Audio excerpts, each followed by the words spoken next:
Previously, notification settings were accessed through an icon within the builder, making them easy to overlook, especially for new users.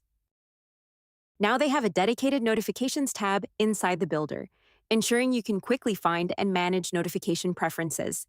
Let's learn how to use them. Navigate to the Forms, Surveys, or Quizzes tab inside the Sites section. Select the Notifications tab from the top menu. Enable email notification to configure an email that notifies you when someone fills out your form.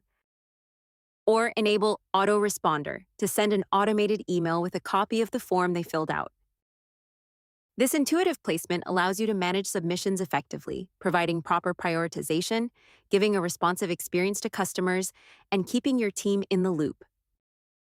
By making notifications easier to find and providing more helpful in-product guidance, we're helping users get up and running faster while delivering a smoother, less frustrating onboarding experience. We hope you enjoy it.